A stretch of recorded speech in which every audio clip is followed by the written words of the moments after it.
जाते हैं। तो अब ये सत्संग कौन देगा? किसको, किसी को भी जन्म से इतना ज्ञान होता है क्या? नहीं होता। परंतु जो सद्गुरु है, इन सद्गुरुओं ने भगवान की प्राप्ति कर ली है। जो हमारे बाबा उमाकांत जी महाराज है, इन्होंने भगवान की प्राप्ति 4 साल में कर ली थी।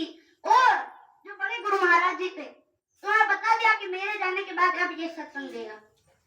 तो अब ये सत्संग देते हैं, नामदान देते हैं। तो इस सत्संग में भगवान की प्राप्ति करने का रास्ता मिलता है। नामदान इस सत्संग में ही मिलता है। तो हमें सत्संग भी सुनना होगा और नामदान के लिए सद्गुरु के पास जाना होगा। अब सत्संग गुरु सुनाएगा, नामदान कौन देगा? वह भी गुरु ही देगा, क्योंकि नामदान सत्संग में ही दिया जाता है। तो अब गुरु कौन होता है? गुरु यानी कि जो आपको किसी प्रकार की शिक्षा दे, किसी प्रकार शिक्षा दे। गुरु महाराज कहते हैं कि अगर कोई आदमी आपको चोरी भी सिखा देता है तो वह भी आपका गुरु होगा। ये सब मैं नहीं कह रहा हूँ, ये सब गुरु महाराज की बातें हैं।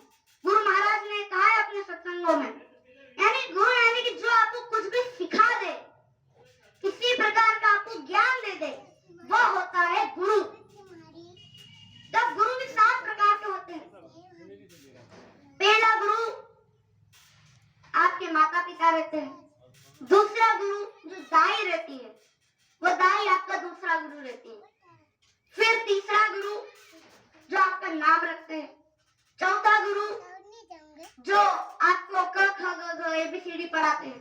पांचवा गुरु जो आपको ओमकार का नाम जपवाते हैं। पांचवा गुरु, छठा गुरु जो आपको राम लक्ष्मण रामायण गीता बाकी सारे जो ग्रंथ हैं इनका ज्ञान देते हैं। और 7वां गुरु जो रहता है वह रहता है सतगुरु, जो सत्संग देता है सतगुरु। जो भी हमारे इस वक्त के जो सदगुरु हैं परम संत श्री उमाकांत जी महाराज, तो ये अभी के सदगुरु है। बोलो जय गुरुदेव। तो अभी के सदगुरु है। तो ये जो सदगुरु है सत्संग देते हैं और नाम दान देते हैं। तो यानी कि जो इस आत्मा को परमात्मा से मिला दे वो होता है सदगुरु।